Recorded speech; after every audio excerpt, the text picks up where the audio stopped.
Now, just so nobody leaves here thinking that I'm one of those people who would ever advertise to folks that you can come to me because I'm not going to make you do 12-step facilitated treatment. I want to talk a little bit about what 12-step facilitated brain recovery looks like. There are people who advertise that. You know, there's a market out there of people who say, I've been to a 12-step meeting and those rooms are full of people like my father. And I don't want to ever go into another one of those rooms. I'm not going to a treatment program where they would make me do that. And I think that it is the treatment provider's responsibility to figure out what the barrier is. Because if we let people leave treatment without exposing them to that, we know that people who go to 3 or more treatments a week, 3 or more meetings a week, do better than those who go to 2 or fewer, and they do better than those who go to none. So, you know, we have to ask ourselves, why would we not at least work to expose them to a place that is going to help them be able to build their recovery, enhance their recovery? So 12-step facilitated brain recovery supports abstinence because it tones down the drive of the pleasure reward pathway, and it can retrain the brain by providing healthier structure and ritual, and it offers specific suggestions on a new way of living and behaving. And it can retool the emotions by helping a person figure out how to modulate their emotions, how to work through making connections with others. And I'll submit to you that probably the greatest human drive is to connect to someone else on a feeling level. And when you have a chemical irritant between you and another, that connection isn't happening. So when that chemical irritant is taken out of relationships, we have to relearn how to connect on a feeling level. And then what emerges is a tremendous desire to create and maintain healthy relationships. Usually with somebody of the, I used to just say opposite sex, I'm not quite sure how to describe it. Someone who would be, you know, sexually attractive to you, even if they're of whatever sexual orientation. But so we want to create and maintain healthy relationships that have a sexual energy underneath it. And typically, our desire to create and to maintain healthy relationships outstrips our ability to. And there's a lot of sadness in early recovery when we can create and maintain an unhealthy relationship, or create and not maintain a healthy relationship. So relationships are fraught with a lot of the energy that's associated with the desire or need to change our mood state. So it has to be tended to. And so the 12-step facilitated brain recovery works through how you create connections with others and provides a safe structure for expression. It offers a range of interventions from the simple sloganeering, don't drink and go to meetings, AA put the ER on the SOB, insomnia never killed anyone, although that one used to bother me. It was on the wall in the Nooners in Chicago. And every time I would look at that plaque, I'd say, but it's enough to make you want to take your own life. So, you know, we do, in fact, need to address sleep hygiene, and because people go to psychiatrists seeking sleep meds, and many of them are alcohol in a pill form, and in early recovery, they are definitely contraindicated. So they're, ooh, what did I do? Hold on.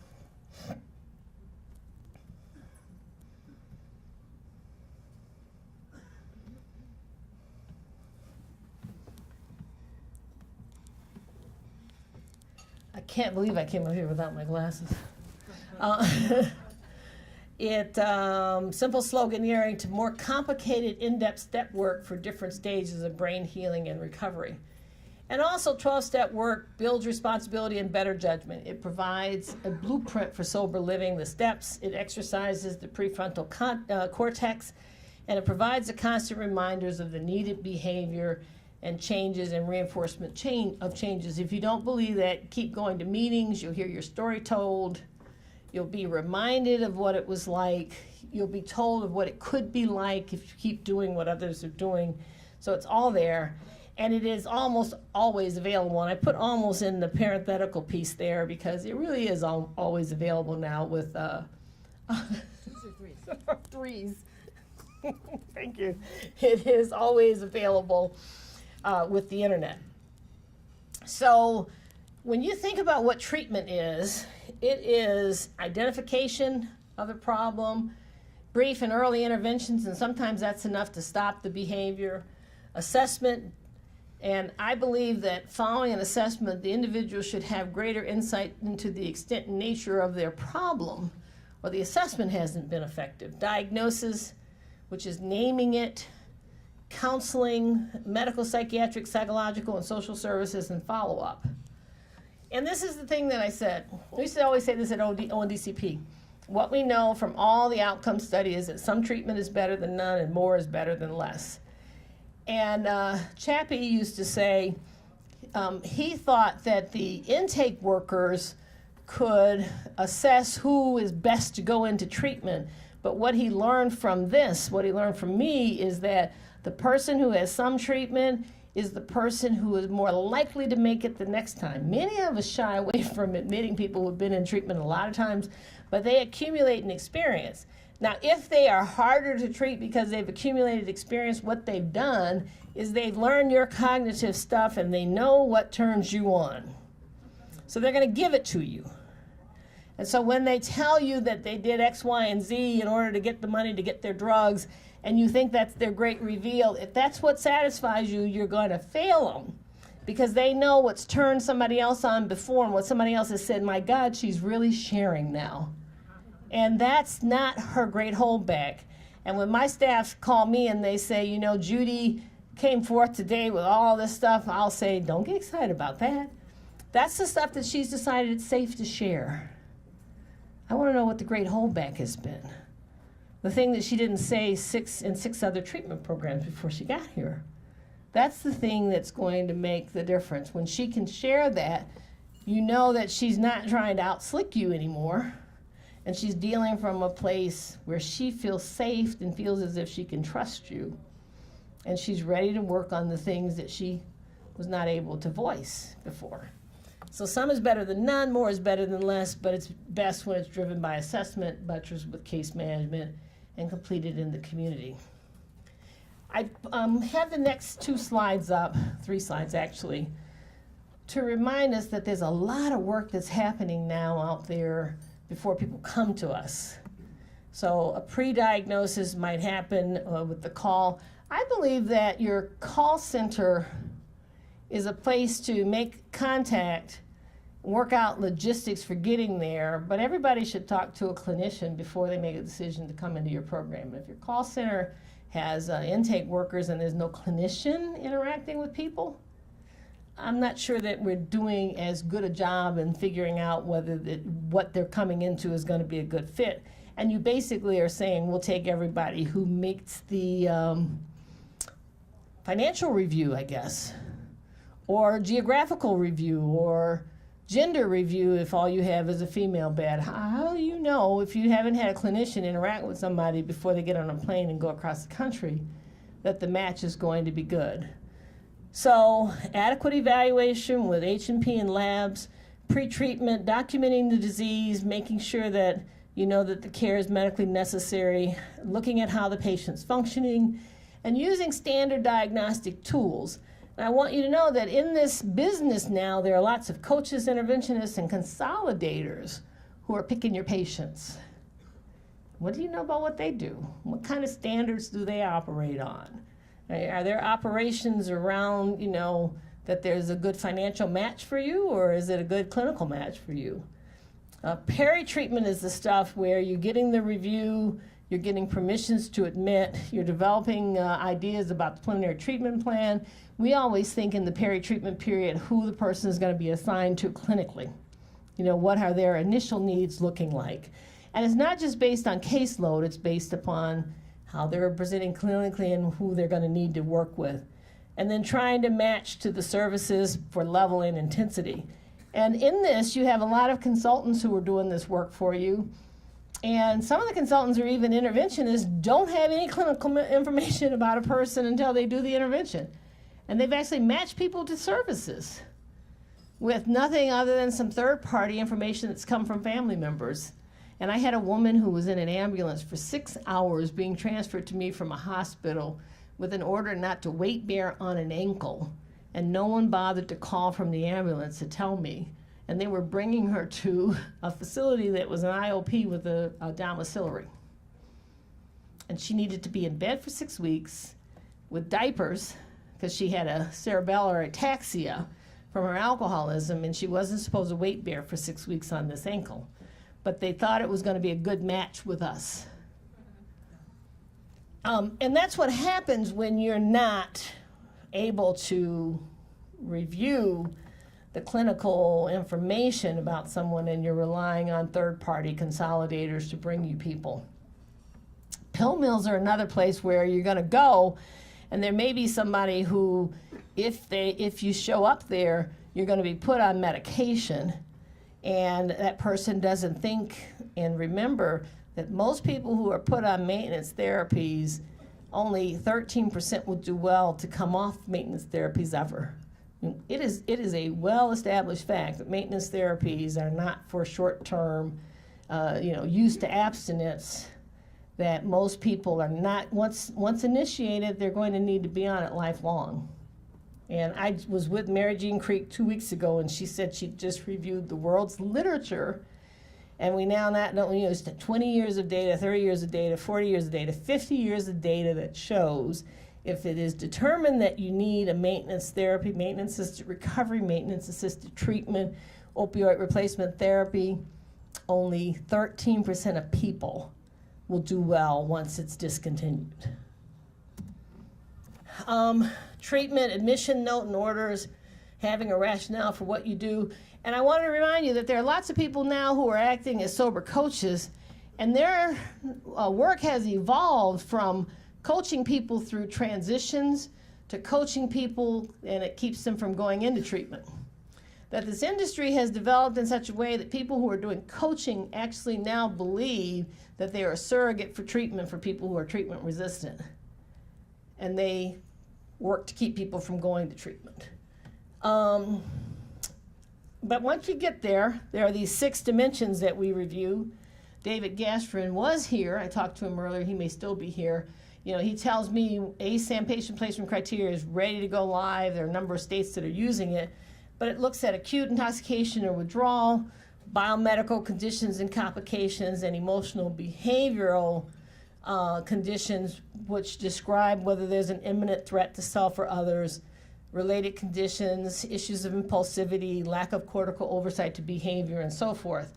But the treatment ASAM dimensions are treatment acceptance or resistance, where it is the sum total of the person's insight into the nature and extent of their problem paired with evidence of their ability to be compliant. And there are lots of people who will do what's asked of them, don't really have a clue why, and there are others who know they have a problem, but they are not willing to do much of what is asked of them. You'll not make progress with them unless you figure out how to modify your approach to maximize both their insight and their compliance.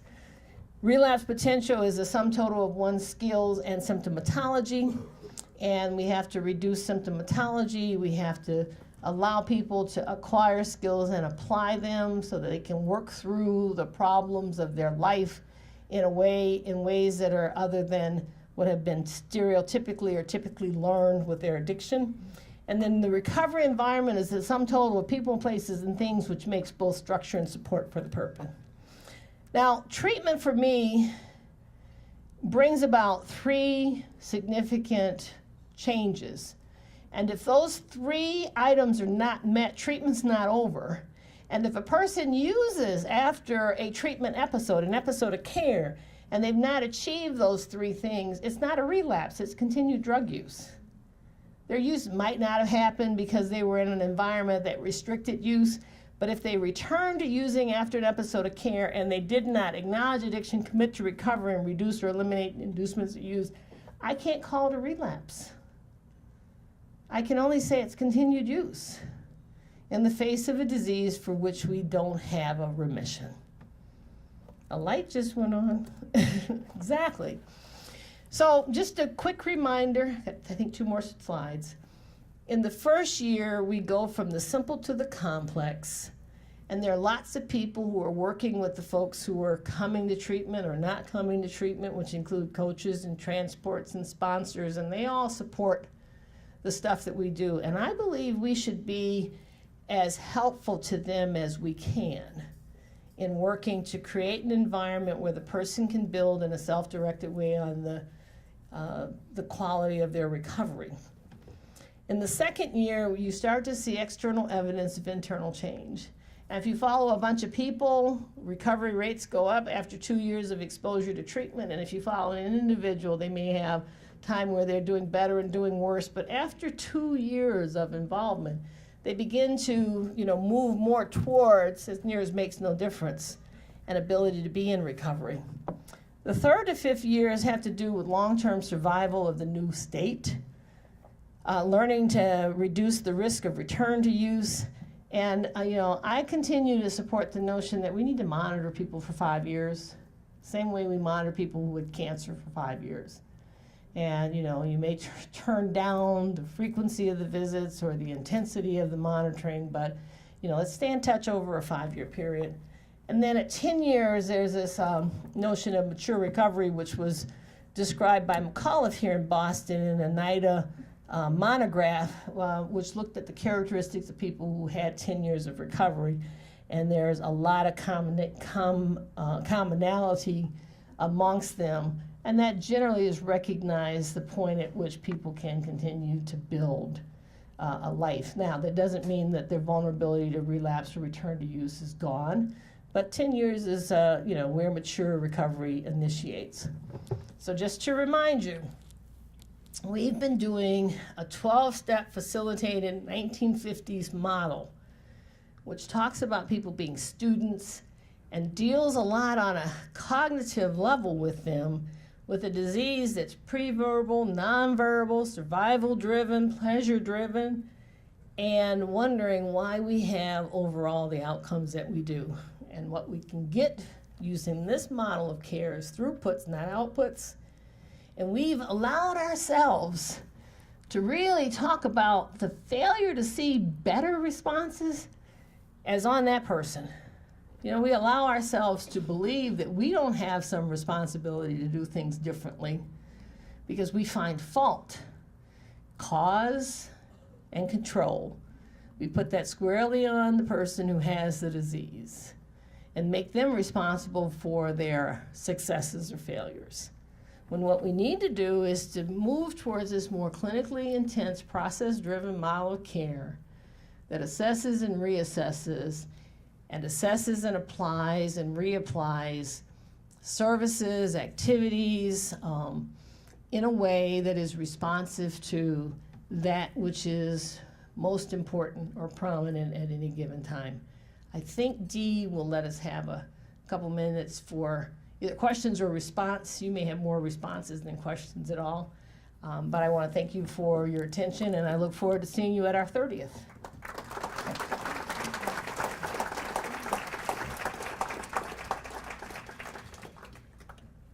Do we have mics, or do you want to just stand and yell if you have questions? Oh, we're going to circulate some mics. Stand up for us. Tell us who you are. CEO of Wonderful son, Derek. Hi, Derek. Wait, we're going to get a mic for you. Thank you for what you do, too, to give us a structure in which to document what it is we do. Great, thank you. On your model with the 2 columns, I have two questions for you. Where you see patient, client, consumer, guest, are you an advocate of the change to the word patient instead of the reference to client? Well, I'm a physician and I have patients. I think hairdressers have clients, and I think social workers do too. But in our system, the individuals who are using our services are referred to as patients, clients, consumers, or guests, depending upon how they're interacting with those services. So if we're directive about care, they're patients. If we're taking care of them, they're patients. If it's mutuality, they're more clients. If they're directing what they want, they're consumers. And as they're preparing to leave, they're really guests. And so we actually talk about the people in their different phases, and when we're referring to them, refer to them in different ways depending upon how they're interacting with our system. And we've done a lot to make sure that we do it in that way. But for me, they're all patients. Okay, great, thank you. My aha moment is when you made a differentiation between relapses and continued stay. And that, to me, was a huge aha. And I wonder how you feel about, in the electronic medical record world, or electronic health record, some are advocates of events or episodes being, the record being separate for each of those instances, or do you believe it should be a continued record? Okay, so there are a couple pieces to that. I'm a huge proponent of the personal medical record, and I think that that's a really good thing for us to move towards having, because it gives the patient more control over that information, and people who need access to it. But I think that we worked that out in Illinois back in the late 80s, early 90s. Anybody from Illinois here will remember. We struggled a lot with the fact that somebody might come into a detox at Haymarket, go to an episode of care at Intervention Southwood, and then go spend some continued stay somewhere else, and then move to an IOP and outpatient, and then see somebody in individual counseling, all under DASA dollars, Department of Alcoholism and Substance Abuse. And a person might do well after doing an IOP program, but we did such a fine job in detox or in their acute residential stay that we wanted credit for how they turned out. So what we did was we got the state to say there's an administrative closing when you transfer from one level of care or locus of care to another, but the case continues open. And so it was an administrative but not a clinical opening or closing. And so everybody that had touched that patient, when they left that outpatient and then were monitored for a year and they were still not using drugs a year later, got credit from the state with their performance in the management of that case. So it's an administrative and not a clinical opening and closing. And the record would follow them, but it was kept in a section of the medical record or the clinical record, so you didn't have to take responsibility for deficiencies in charting from one program, but you had access to all that information. It just followed the patient, and it made so much sense. Yeah. You had a question? Yes, sir. Tell us who you are and where you come from. Dr. Barthwell, nice to see you tonight. My name is Reverend Jack Abel. I'm the Director of Spiritual Care at Karen Treatment Centers. But I don't have a spiritual question. I was listening really carefully to your presentation, and I guess I'm trying to reconcile two pieces in this issue that's so prevalent in our industry at the moment.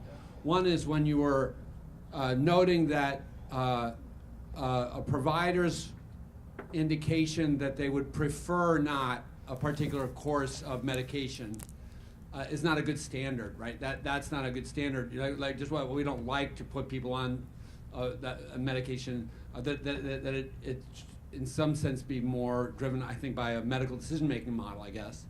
But then later on, you made reference to data which I'm not really aware of, which I think is really helpful and compelling to me, is that once people commence a medication-assisted maintenance program, people who do well is as low as 13% in trying to ever come off. And so I think that's what's driving a lot of people's preferences, right? So I guess I'm just, I think we're still, I know at Karen, I think we're still trying to wrestle how to do the best. We have I think a much more of a clinically intense model. I think we're trying to figure out how to do that. But to me, a patient should be well informed if they're commencing a program of care that has a likelihood of needing to be maintained over a lifetime, that's the offer of the kind of care that they're getting.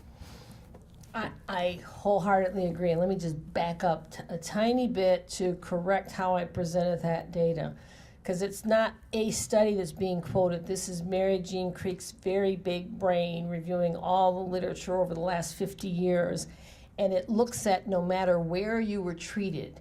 If you had an opioid dependence disorder, you have about a 13% chance of making it for 1 year after treatment ends, whether you went into Lexington, whether you went into Odyssey House, whether you went on methadone maintenance, whether you went on buprenorphine, whether you went to Karen. So the chance of survival off an opioid maintenance therapy is low no matter what modality of care you went into. And she and I agree that we probably can do a whole lot better than that 13%, because there are a lot of doctors who have exposed their brains to opioid, fentanyl, sufentanil, alfentanil, morphine, Demerol, who are living completely full, non-medication assisted lives. And the way they got to the other side of that was that they had a 5-year period of monitoring. They might have been ones that had accepted through the early Yale studies naltrexone. They might have had on the table the risk of loss of licensure, which for many doctors is a risk of loss of identity that helped get them to the other side of that. So we probably can do better than 13%, but it's 13% nonetheless. But if you listen very carefully to the other statistic, I quote it, if 25 to 31% of people are better after treatment, all comers, and only a half of them are still doing well at the end of the year, that's in that 12% range too. So my point is, before you make the decision to not go on or to go on, you need to be evaluated to determine what it is that you need. Because the way in which opioids are being used today, we are in a race to the undertaker to get these patients. And if if they opt and they choose and they've had everything laid out for them in an unbiased way, what the risk of relapse and so forth are, and they choose to try to do it without medication-assisted therapy, and they feel like they're returning, they ought to have a way to enter into treatment again before they have to die, And so there are some points where we should adjust the system, and from a policy perspective, I'm advocating that we change the regulations around buprenorphine exposure, because we give people Narcan in an emergency room, precipitate withdrawal, and they go out to the hospital parking lot and shoot up again because they leave in withdrawal. We are in the process of, not me, we as a world, there are a number of drug companies working on some depot products for buprenorphine, which if you administered, if the ER doctors could administer, and it could hang around for a month, it might give you a month to sort out what should be the next step for that patient. You're not starting maintenance therapies, but you're covering them so they don't kill themselves like Prince did in a week. So that may be one way of us looking at, then the family has some time to work with their loved one to figure out where they need to go. But I agree with you, we need to be able to make some decision with an open discussion with the patient as to what's the best way to proceed. I'm not going to put somebody on cisplatin without having a discussion with them, and I'm not going to withhold it without having a discussion. But patients are often not given a balanced view, because if they're sitting in front of somebody who doesn't like anything with abstinence, they're going to hear that. So that's not an informed decision they're making. It's a biased presentation which is informing their decision. And I think that it's a nuance in what we need to do. So if Karen looks at somebody and says, you want to go try this, but based upon how you're presenting, we would recommend this, but we're going to try this and see what happens, that's one thing. But if Karen says, some people might get you to try this other thing, but this is the way to go, that's further away from informed consent. Other questions?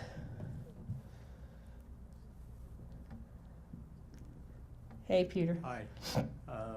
Great talk, and I learned a lot. Thank you. Oh, thank you. I'm impressed Pete- that I could teach you anything, because I've learned so much from you across my life. Well, But thank you. Thanks for saying that. My name is Peter Rostenberg. I practice internal medicine and addiction medicine in Connecticut. And I was, for a period of time, director of a methadone clinic, and I saw people who were alive and on the drug for 20 years and doing very well in their lives, so that's great. We have 50 years of experience with methadone. We do not have 50 years of experience with buprenorphine. I've seen people come in to my office and receive buprenorphine and their lives flourish. Some people want to stay on. Some people, after 2 or 3 or 4 years, choose to go off. But the main thing is whether they're on or off, they can flourish. And I think buprenorphine may have a different play than methadone. Also, most of my patients are elderly Medicare patients, people my age, and most of them are on medications.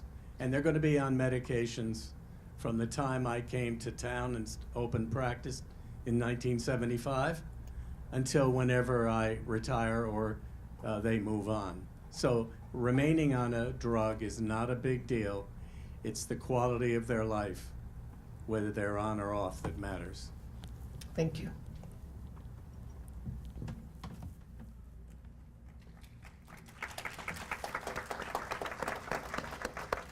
Is that for Dr. Rosenberg, or are you saying you're ready to go? Because I'm with you if you're ready to go. All right, thank you. Have a good night.